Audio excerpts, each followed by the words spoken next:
Voilà, merci. Merci beaucoup. Alors, nous avons déjà notre invité dans nos murs. Avec lui, on va parler du Doha. Des Doha. Pourquoi la Mouka est vraiment agitée par rapport à une probable signature d'un accord entre Kinshasa et M23. Nous recevons pour vous Monsieur Jean-Baptiste Kassekwa Mouindo, l'ancien député national. Bienvenue. Merci David. Voilà. Pourquoi la Mouka n'est pas serein? La Mouka devrait féliciter, devrait se réjouir d'une probable signature entre l'AFC M23 et Kinshasa, à Doha. La Mouka, avec son président Martin Fayoulou, partage le message que le compatriote Jean-Marie Kassamba a placé à l'entrée de notre chaîne de télévision ici. Que, quoi qu'il en coûte, le Congo, c'est notre cause.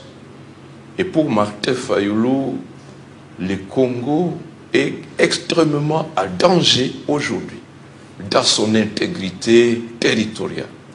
Ces dangers se manifestent de deux façons. D'abord, Bunagana, Rutshuru, Goma, Bukavu, Walikale, Kamanyola, Lubero, toutes ces localités-là, ces villes, ces cités, ces territoires, certaines sont sous occupation depuis maintenant 4 ans. Si je considère Tchanzu, placé sous occupation depuis le 27 mars 2022, nous sommes aujourd'hui à 2025, eh bien, ces populations-là vivent un calvaire. Et Goma, Bukavu, occupé depuis janvier-février 2025, plus personne aujourd'hui ne parle de la résolution 2773, spécialement à ses points 2 et 4, portant respectivement sur le retrait de l'armée rwandaise de notre territoire et le retrait du M23 de Goma, de Bukavu et de leurs avirons. Plus personne de tous les sommets. De sorte que Bukavu, Goma risque aussi de totaliser les nombres d'années que Bunagana, Rutshuru, Kiwanja viennent de passer sous occupation, sous domination. Ça, c'est un aspect de la menace de balkanisation qui inquiète la Mouka, qui inquiète Martin Fayoulou et qui nous inquiète tous. Le deuxième aspect, c'est les perspectives d'accord de Doha et son contenu. Le draft remis par le médiateur, l'État du Qatar, aux deux parties, contient des dispositions extrêmement dangereuses. Et il est inquiétant que les Congolais ne soient informés du contenu de ce draft que par des chaînes étrangères ou par Boulos. C'est maintenant Boulos qui nous informe, le 10 octobre, après sa rencontre avec Félix, qui dit qu'ils ont remis un dernier draft aux deux parties. Aux deux parties. Que ce draft contiendrait 9 axes, dont certains devraient exiger des changements au niveau de la Constitution. Changement. C'est les conseillers de Donald Trump, de l'État américain, qui nous informent par médias interposés, et ceux-là qui ont l'obligation d'informer les Congolais, ceux-là qui agissent au nom du peuple congolais, gardent étrangement silence. Alors, pour revenir aux dispositions dangereuses que nous retrouvons dans ce projet d'accord de Doha, il y a notamment 3 articles. Et la société civile du Sud qui vous ne cesse d'alerter. Peut-être que beaucoup de Congolais n'ont pas encore écouté ce message de la société civile ou n'ont pas encore lu ce draft. Y compris des députés, y compris des membres du gouvernement. Moi, je les draft entre mes mains. Le draft de la société civile. Non. Oui. Le draft remis par l'État du Qatar aux deux parties. Allez-y. Et dans mes investigations, j'ai découvert auprès de quel cabinet de consultance l'État du Qatar a commandé ce texte. Et quel cabinet? C'est un cabinet néerlandais. Néerlandais. Qui soutient à plus de 120% la thèse du Rwanda. Et il n'est donc pas surprenant. Donc c'est grave, alors toutes les revendications rwandaises sont prises en compte. Mais allons-y. Ah oui? D'abord, article 8 de ce projet d'accord. Il est dit que l'on va créer une force spéciale intérimaire à laquelle on va donner un mandat temporaire de 5 ans, renouvelable si nécessaire. Si on renouvelle un mandat de 5 ans, c'est-à-dire ça peut faire 10 ans, ça peut faire 15 ans. Cette force spéciale sera composée jusqu'à 50% des combattants éligibles, des combattants du M23 éligibles à la réintégration, jusqu'à hauteur de 50%. Le reste des membres de cette force, dit ce projet d'accord, pourront être recrutés parmi les éléments de la police nationale congolaise et parmi les communautés dites locales habitant le nord et le sud Kivu. Et ça, c'est ce qui aurait été remis aux deux parties. Ce n'est pas que ça aurait été, c'est ce qui a été remis, c'est confirmé. Ça, c'est un texte authentique. Et le gouvernement ne l'a jamais démenti et Boulos l'a réaffirmé. Alors, le point 2 de cet article 11 dit que la force spéciale intérimaire sera la seule force de sécurité qui va opérer au nord et sud Kivu pendant ce mandat de 5 ans, renouvelable si nécessaire. Et bien plus, les membres de cette force spéciale intérimaire ne pourraient pas être affectés dans d'autres provinces de la RDC. Ils ne seront que là. Ils ne seront que là. C'est grave. C'est-à-dire, dans un même pays, nous avons deux armées. Les FARDC ne peuvent pas opérer là-bas. C'est la force spéciale intérimaire. En fait, on va convertir les M23 à force spéciale intérimaire et on lui accorde un mandat de 5 ans renouvelable si nécessaire. Mais, David, même les fameux accords de mixage, de brassage, que nous avons imputés à l'ancien président Joseph Kabila, n'avaient jamais été aussi dangereuses que ce projet d'accord qui a été remis et à l'administration, à la délégation de Félix et à la délégation du M23. Et ça, ce sont les États-Unis qui décident. C'est l'État du Qatar. Bien entendu, le Qatar agit à connivence avec les États-Unis. Et les États-Unis, nous le savons bien, ce sont les États-Unis qui ont monté la guerre du Rwanda. Ce sont les États-Unis qui financent en fait le projet, n'est-ce pas, des guerres dans la sous-région du Grand Lac. Les livres, les ouvrages sont suffisamment documentés à ces sujets-là. Voilà les contenus de l'article 8 de ce projet d'accord. L'article 6 de ce même projet d'accord dit que on va accorder des documents d'identité et des documents de voyage aux résidents des deux provinces et en particulier aux membres des communautés vulnérables. Comment comprendre que dans un même pays, la RDC, on va octroyer des documents d'identité seulement aux résidents de la province du Nord Kivu et du Sud Kivu, et spécialement aux membres des communautés dites vulnérables. Dans un même pays. Dans un même pays. Sur base de quels critères on va identifier quelles sont les communautés vulnérables? Sur le plan de leur démographie, ce sont les Houndé, ce sont les Koumou, ce sont les Babembe. Quel est le critère de cette vulnérabilité pour qu'une communauté particulière de la RDC obtienne des documents d'identité dans une procédure qui ne concerne pas le reste des autres provinces et des autres citoyens? Nous savons que depuis longtemps, la société civile alerte sur des mouvements des populations non identifiées, étrangères, qui sont déployées dans le Massissi, dans le Lubero Sud, dans d'autres provinces sous occupation. Est-ce qu'on ne veut pas tendre un piège à la République pour nous contraindre à l'octroi non contrôlé des documents d'identité à des personnes non autrement identifiées? Troisième article inquiétant, l'article 11 prévoit que dans les deux provinces sous occupation du M23, des élections y sont organisées en 2027. Alors que nous savons... Quelle élection? Élection présidentielle? Des élections des autorités provinciales, des autorités locales. Alors que, conformément à la Constitution, les élections sont prévues sur l'Assemblée de la République en 2028.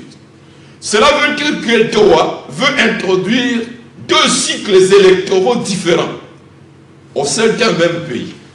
Alors, si vous consignez le trois éléments, une armée propre à ces deux provinces, un cycle électoral propre à ces deux provinces, et vous y ajoutez des documents d'identité particulière délivrés à ces populations. Vous y ajoutez le fait que la FCM 23 pose de plus en plus des actes qui reflètent une certaine autonomie étatique des attributs de l'État. La FCM 23 a publié que même les étrangers qui devraient se rendre dans ces entités-là, il faut un visa. Il faut avoir un visa. Mais ne soyons pas aveugles. Raison pour laquelle SID Lamuka a lancé cette campagne de sensibilisation. Parce que les SID observent un comportement contradictoire dans les chefs de beaucoup de Congolais. Ils sont contre la balkanisation. Mais en même temps, ils sont prêts à soutenir, par fanatisme, un gouvernement qui, en même temps, signe des actes de matérialisation de la balkanisation. Raison pour laquelle, dans notre campagne de sensibilisation de la population, nous insistons sur certains articles clés de la Constitution, notamment l'article 63 de la Constitution. L'alinéa premier dit que tout Congolais a le droit et le devoir sacré, la Constitution ajoute sacré, de défendre le pays et son intégrité territoriale face à une menace ou à une agression extérieure. Nous avons lu dans les rapports des experts des Nations Unies, rendus publics il n'y a pas longtemps, le 2 juillet de cette année, c'est-à-dire un mois avant que le draft de Doha ne soit remis au parti. Les experts ont dit, l'annexe 25.6, que l'objectif du Rwanda, en lançant cette guerre, consistait à neutraliser les FARDC et ensuite imposer des négociations au cours desquelles Kagame va se présenter en homme de paix et il va poser des conditions au gouvernement congolais, des conditions comme préalables à la restauration de l'autorité de l'État. Mais que, en fait, disent les experts, l'objectif c'est de faire de cette partie de la République un État à part, parce que, disent les experts, Kagame estime que le Nord Kivu et le Sud Kivu étaient une partie de l'ancienne colonie rwandaise qui aurait été ravie du Rwanda et qu'il est donc temps de récupérer cette partie. Et que donc, une fois les FARDC neutralisés, le Rwanda va s'engager dans un travail de lobbying auprès des Nations Unies pour convaincre la communauté internationale que cette partie de notre pays doit devenir un État à part. Et si on accepte que Félix signe cet accord de Doha avec toutes ces dispositions, eh bien, nous sommes en train d'accomplir l'agenda du Rwanda et, selon l'alinéa 2 de l'article 63, toute autorité nationale, provinciale, locale et coutumière a le devoir de sauvegarder l'unité de la République et l'intégrité de son territoire sous peine de haute trahison.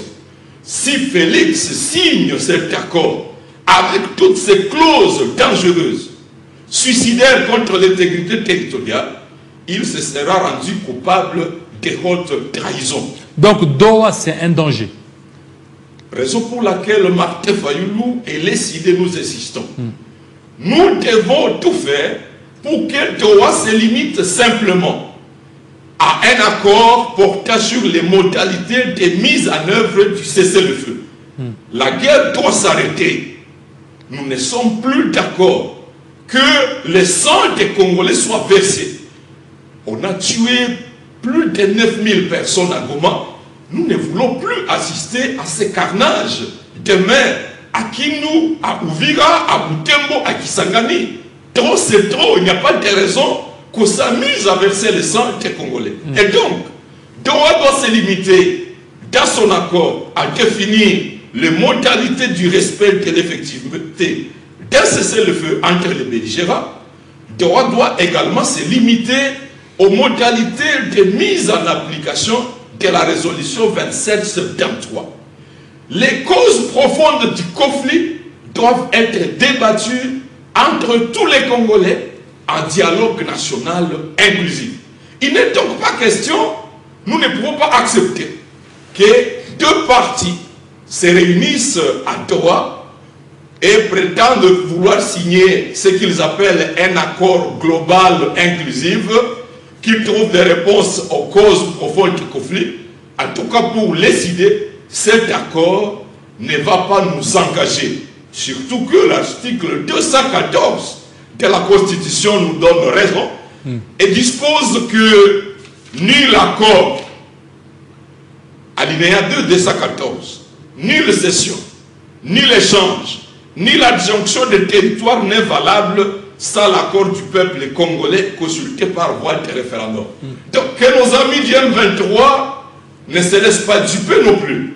Que Félix signe à leur faveur un accord pour qu'ils gardent l'autonomie, les contrôles du Nord et Sud Kivu pendant 5 ans renouvelables et qu'ils se prévalent de cet accord.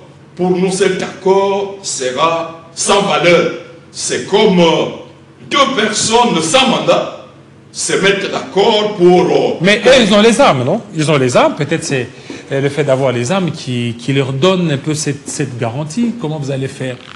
Ils ont les armes, mais moralement, les Congolais sont déterminés à ne jamais laisser l'intégrité territoriale de leur pays être bradée.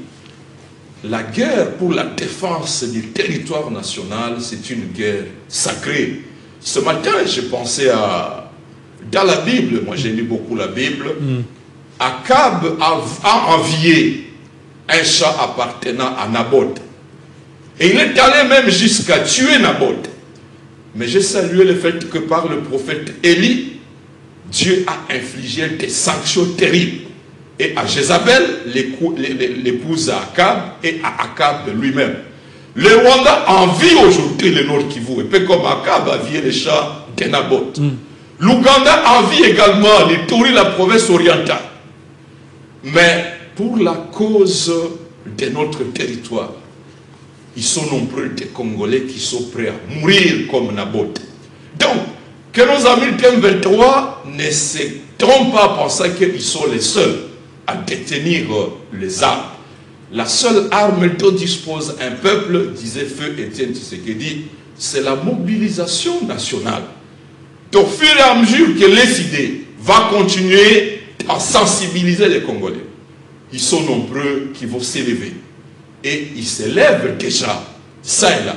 Ils ne vont pas accepter qu'un seul mètre carré de notre territoire soit bradé. Figure-toi, David, si nous laissons Félix et M23 signer un accord si suicidaire contre l'intégrité territoriale, comment va réagir l'Ouganda?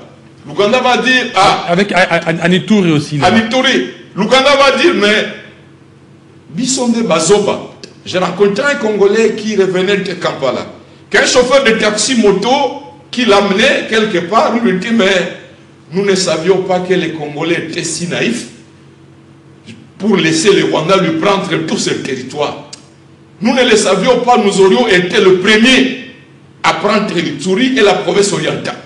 Donc, si d'autres peuples voient que nous sommes si naïfs jusqu'à laisser Tshisekedi et l'M23 signer pareil accord, le Rwanda gère et prend sous son contrôle le nord et le sud Kivu pendant tout ce temps-là, l'Ouganda va aussi dire, je pousse un mouvement sous sa création et il réclame que le même accord lui soit favorable, lui soit signé sur le Tori, le Bas-Ouélé, le Haut-Ouélé, la province orientale.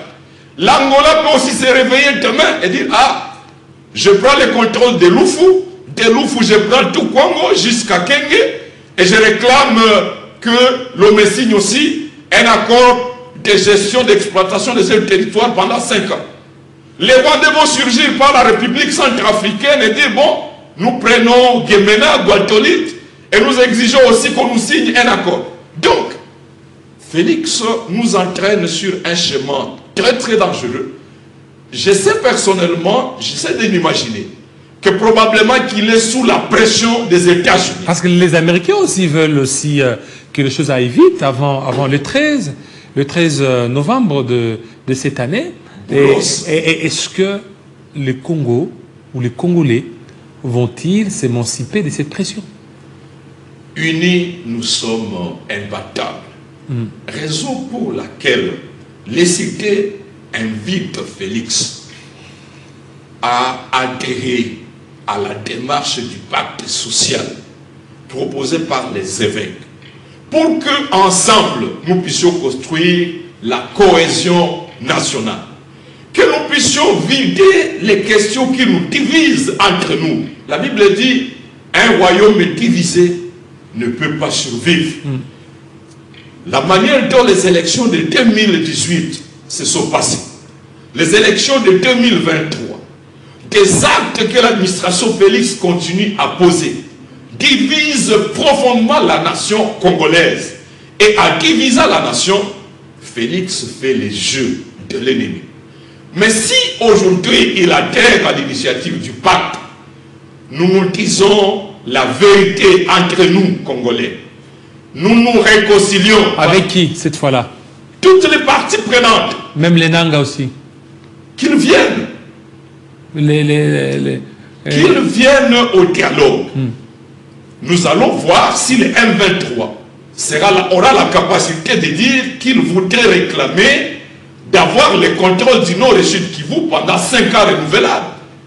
Même à la conférence de Goma de janvier 2008, toutes les communautés du Sud Kivu et Nord Kivu étaient là. Les Tutsis ont présenté leurs griefs. Les Hutus ont parlé. Les Bashi, les Babembe, les Nyanga, les Houndé, les Nandé. Toutes les communautés étaient là. C'était entre les deux provinces. Eh bien, les actes d'engagement qui sont sortis de cette conférence étaient de nature à répondre aux préoccupations des uns et des autres. Et on s'est rendu compte que la communauté Tutsi n'était pas la seule à avoir des préoccupations. La communauté Hutu a montré que depuis 1996 jusqu'à ce jour, elle est victime d'un génocide. Et elle a des revendications légitimes. La communauté Houndé a démontré pour le Nord Kivu combien de chefs coutumiers avaient été systématiquement décimés. La communauté Nandé pareil, au Sud Kivu pareil.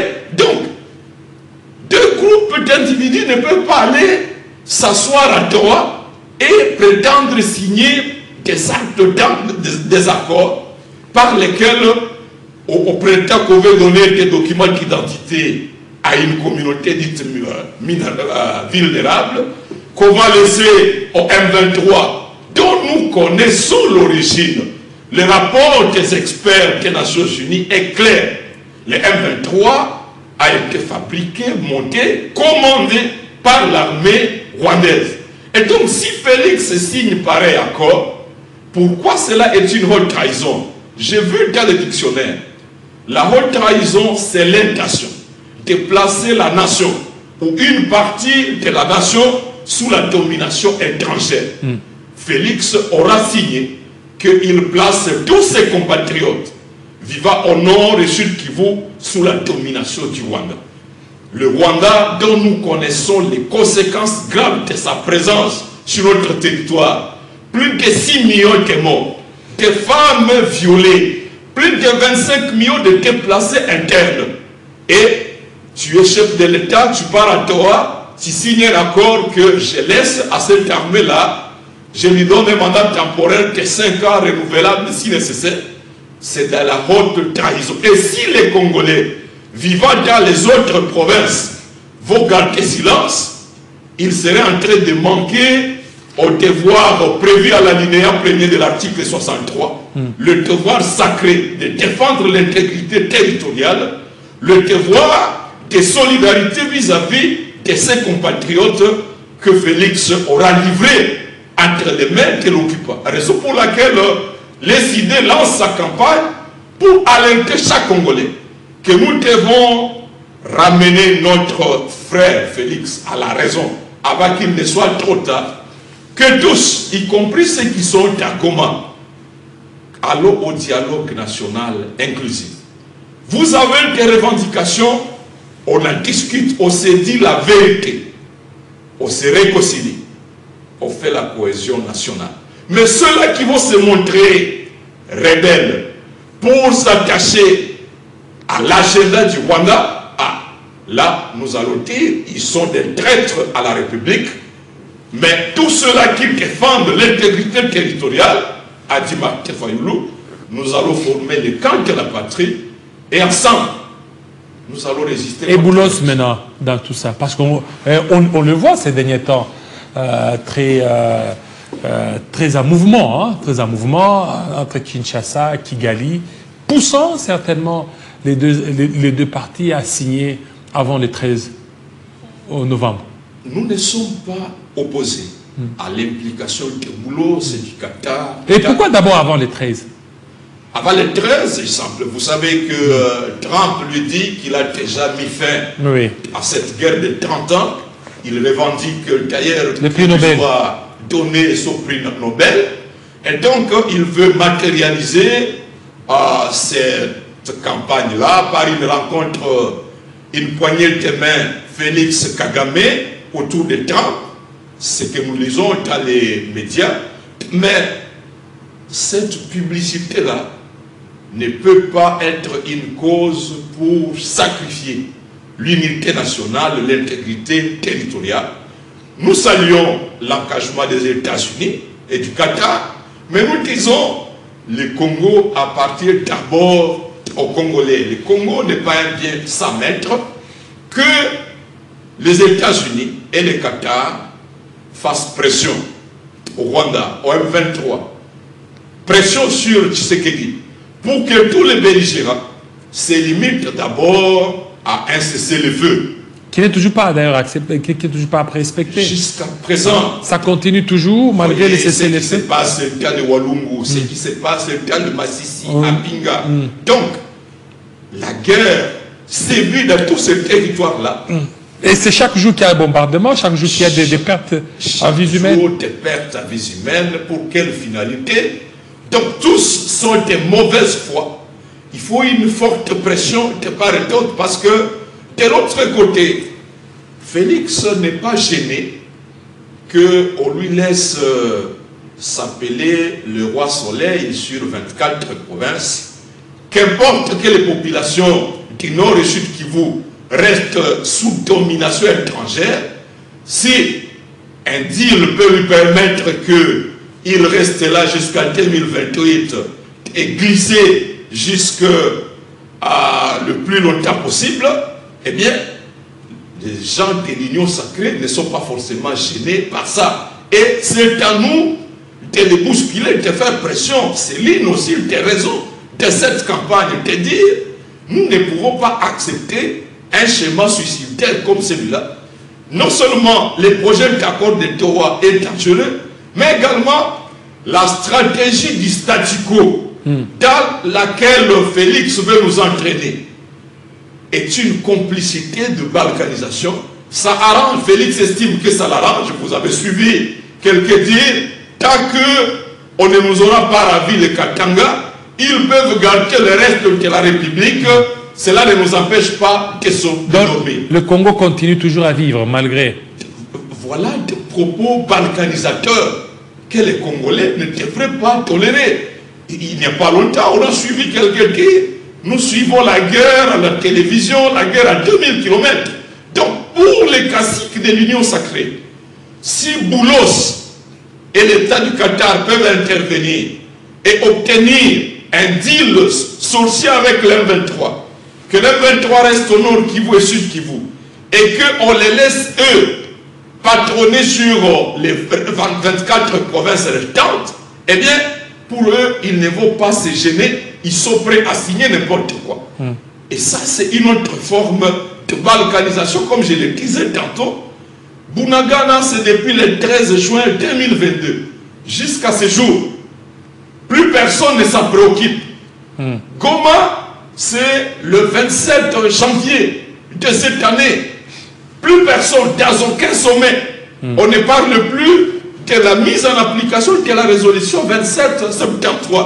Ce qui préoccupe Félix, c'est que les M23 n'avancent pas. Ils peuvent rester là, mais s'ils n'avancent plus pour menacer le Katanga, il ne va pas se gêner. Alors, il y a un téléspectateur qui nous écrit, il dit, si vous pouvez lire l'article 52, demandez à votre invité de lire l'article 52 quand il dit qu'il faut dialoguer avec les rebelles. Pourquoi dialoguer avec les rebelles? Mais nous disons, même en Israël, c'est M. Joël Béa, oui. Même en Israël, les Hamas discutent avec l'État d'Israël.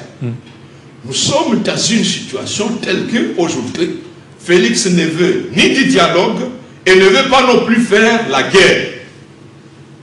Donc il veut le statu quo. Il veut le statu quo. Que le mandat aille jusqu'à la fin. Ça, non seulement le statu quo, nous avons relevé comme citoyens du Nord Kivu que les villes étaient laissées entre les mains de l'ennemi avec des actes qui frisent la complicité. À Bunagana, on a laissé des armes à l'ennemi. À Rutshuru, on a laissé les armes à l'ennemi. À Rwindi, à Kibirizi, à Kikuku, à Kirumba. Et puis, à Goma, on a laissé des armes à l'ennemi. Même des clés de contact dans les chars de combat. Nous n'avons jamais interrogé ceux qui nous gouvernent pourquoi ce genre de comportements se sont observés jusqu'à ce jour.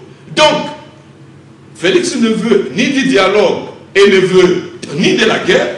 Depuis que Tchanzou est tombé le 27 mars 2022, aucune localité de la RTC n'a jamais été libérée. Raison pour laquelle nous disons allons au dialogue. Que toutes les parties qui se disent congolaises présentent leurs revendications. On est en train de négocier. Et c'est là le flou du langage dans lequel Félix entretient les Congolais. Depuis le 18 mars, il s'est rencontré avec Kagame à Doha. Le 23 mars, il s'est rencontré avec la délégation du M23. Le 19 août, ils ont signé la déclaration de Doha, le 19 juillet. Et dans la déclaration de Doha, ils se sont mis d'accord sur l'affaire des routes. Les négociations sont en cours. Le délégué de M. Félix, je crois, Nzita, est à Doha, en train de négocier avec les M23. Du côté de M23, c'est René Abadi. Donc, pour entretenir le flou, le mensonge vis-à-vis des Congolais, à Kinshasa, on dit, nous ne négocierons jamais avec ces gens-là. Nous nous disons, nous ne voulons plus être placés devant un fait accompli. De la même manière que nous avons été surpris que 14 mois durant, les M23 étaient ici à Kinshasa. J'ai vu les documents signés par l'ancien vice-premier ministre de l'Intérieur, Gilbert Kakonde, le 12 février 2021. Une lettre adressée au chef de l'État dans laquelle il informe qu'une délégation du M23 a séjourné ici, qu'ils ont négocié et ils ont élaboré une feuille de route pour la reddition des 6000 éléments du M23 qui se déclarent prêts à soutenir la vision de Félix Tshisekedi. Et pour la mise en œuvre de cette feuille de route, Gilbert Kakonde demandait à la République 1 300 000 $. Félix Tshisekedi a dit que non, c'est Gilbert Kakonde qui a invité le M23 ici. Lui, il ne savait rien. 14 mois durant. Nous ne voulons plus être mis devant un fait accompli comme la feuille de route de Kigali du 28 octobre 2019, les délégués de M. Félix ont signé sous la médiation de Kagame. Ils ont signé avec les M23 ce qu'ils ont appelé la feuille de route de Kigali, dans laquelle ils ont convenu qu'ils octroient l'amnistie, l'intégration militaire et politique aux combattants du M23. Tous ces documents qui sont disponibles, moi j'en dispose, tous ces documents sont des preuves que depuis 2019 jusqu'à ce jour, Félix n'a jamais rompu le dialogue avec les M23. Il continue toujours. Il continue. Malgré qu'il dit qu'il ne négociera jamais avec les M23. Il ne doit donc pas continuer à flouer les Congolais pour dire on ne doit pas inviter ces gens-là au dialogue. Nous disons, au lieu de continuer des négociations en catimini pour signer des accords dangereux, mieux vaut inviter toutes les parties dans un dialogue transparent, dans un dialogue inclusif. Les cahiers de charges des uns et des autres seront présentés. Les forces vives de la nation, société civile, toutes les parties prenantes seront là, les évêques et autres seront là.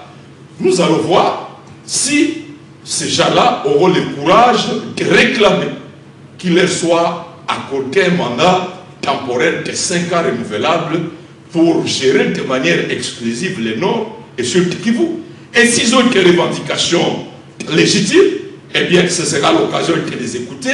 Comme je le disais tantôt, nous avons l'expérience de la conférence de Goma. Ils ont été confrontés à la vérité des autres communautés victimes des guerres du RCD, des guerres du CNTP, des différentes guerres d'agression. Et je suis de Goma, moi j'ai rencontré des Tutsis congolais qui se disent, en réalité, Kagame est en train de nous opposer aux autres communautés congolaises, alors que Kagame est là, non pas pour la cause des Tutsis congolais, mais pour ses propres intérêts. Kagame veut maintenir le contrôle de l'exploitation du coltan, de l'exploitation de l'or de Walungu, de tous les Sud Kivu. C'est ce qui l'intéresse. Les rapports des experts démontrent que en 2000, par exemple, l'armée rwandaise avait un revenu mensuel de 20 millions de dollars par mois, rien que de l'exploitation du coltan de Rubaya. Aujourd'hui, les mines de Rubaya sont sous leur contrôle. Ils veulent perpétuer ce contrôle le plus longtemps possible, non pas pour la cause des Tutsis, non pas pour la cause d'autres communautés, mais c'est pour son propre agenda. Et donc, si un dialogue national inclusif, toutes les parties ont droit à la parole, toute la vérité est portée à la connaissance de toute la nation, eh bien, nous aurons l'occasion de nous réconcilier, nous aurons l'occasion de bâtir un consensus et partir sur de nouvelles... Alors, ça ne risque pas de capoter si aujourd'hui le président, en dépit des pressions reçues de la part des États-Unis, on dit de signer. Mais il dit que je veux d'abord sursoir, le temps de revenir au niveau interne, organiser un dialogue interne. Vous ne voyez pas qu'au niveau international, ses partenaires ne vont plus faire confiance? Non. Il a la possibilité de dire, je ne dis pas non à Doha. Doha se limite aux modalités de cesser le feu.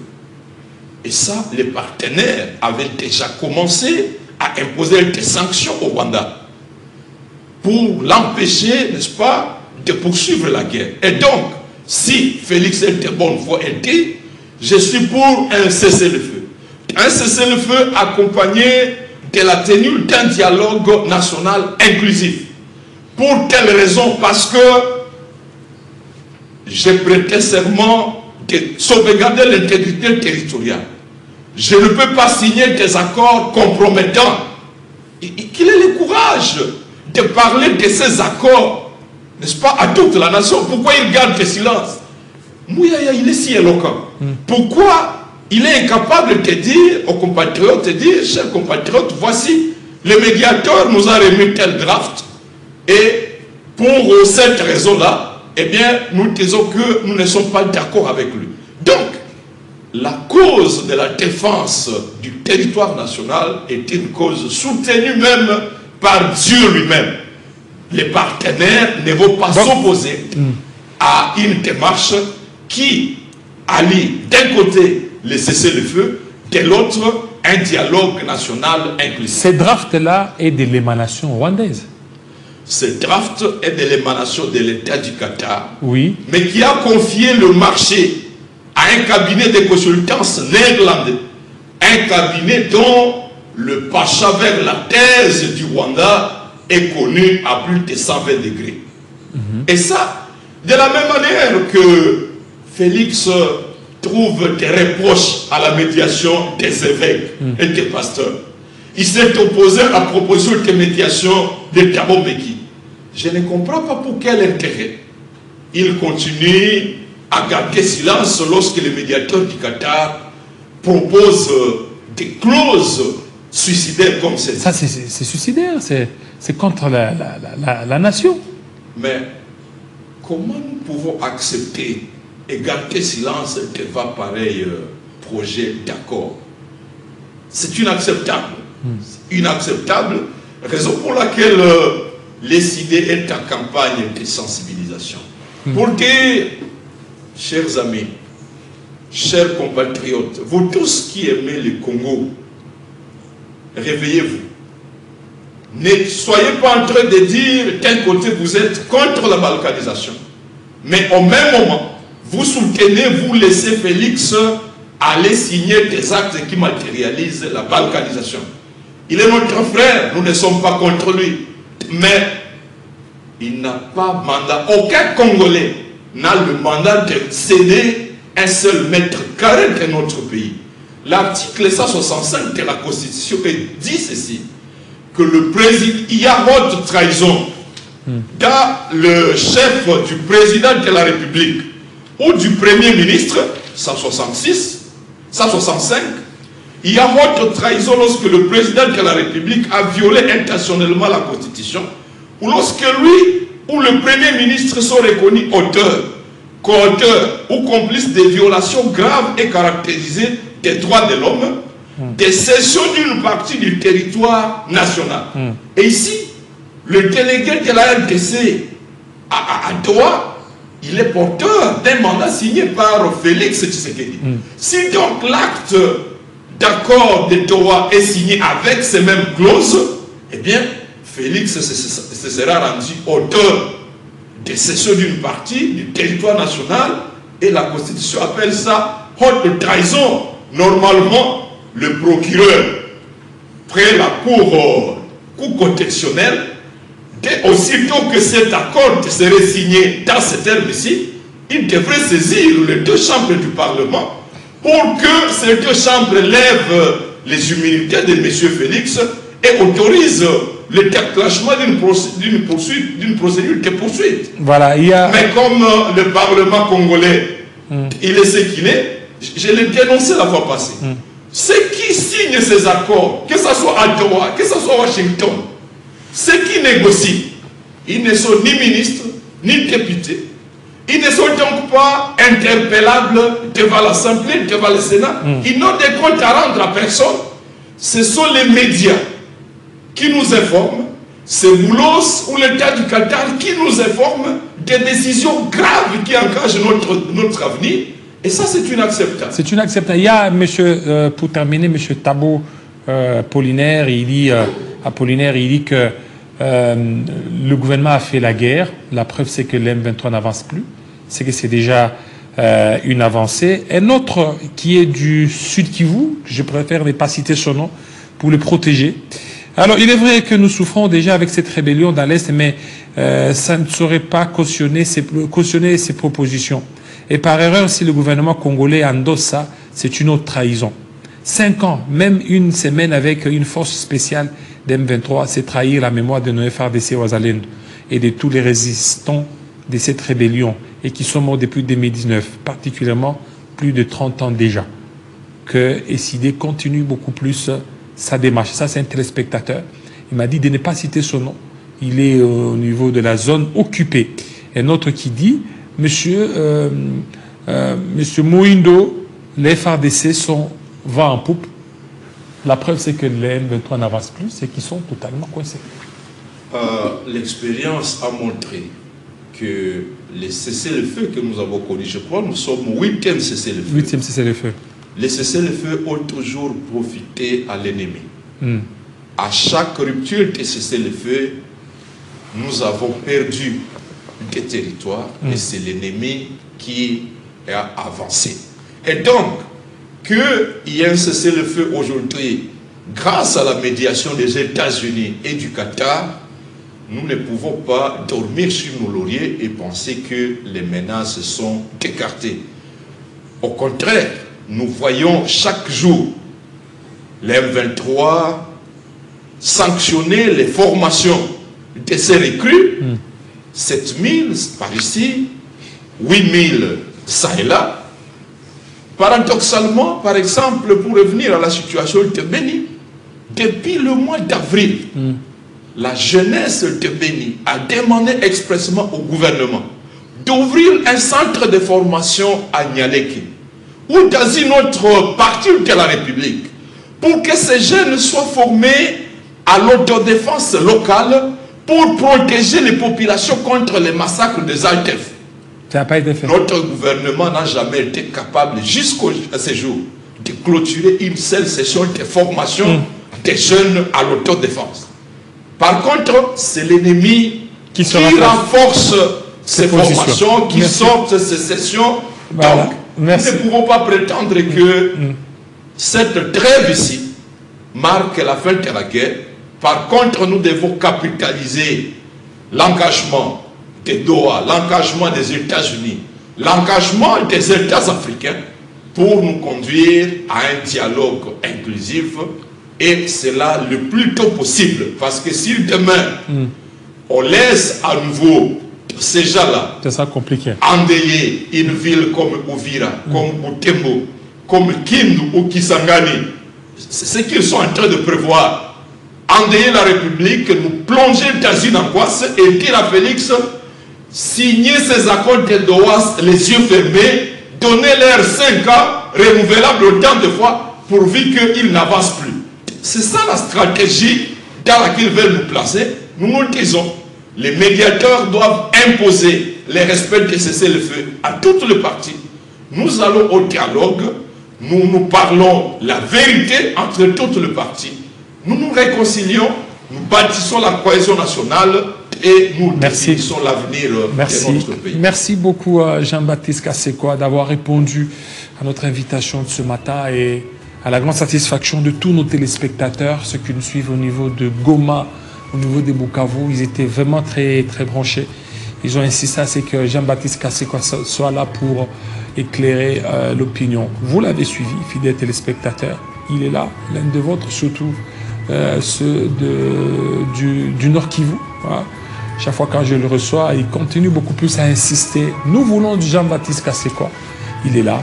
Vous l'avez eu. Merci à vous. Merci voilà. Voilà. Alors, je vais terminer par cet anniversaire, anniversaire de Christian Bokaya. Christian Bokaya qui souhaite un heureux anniversaire à Guy Mafuta Kabongo. Guy Mafuta Kabongo. Que ce nouveau jour vous apporte joie, paix et succès dans vos entreprises et ravive surtout la flamme de votre passion pour le Congo que vous servez avec abnégation. Que les Très-Hauts veillent sur vous et vous donnent ce que votre cœur désire. Vivez heureux, Mounayala, de la part de Christian Bokaya. Voilà, Christian Bokaya souhaite joyeux anniversaire à Maître Guy Kabongo Mafuta, qui est député national, élu de Chikapa et dirigeant sportif. Merci fidèles téléspectateurs. Restez branchés sur Télé 50. La grande édition du journal, c'est à 13h. Entre-temps, l'édition en langue nationale, c'est à 11h. Portez-vous très bien. Surtout, prenez soin de vous.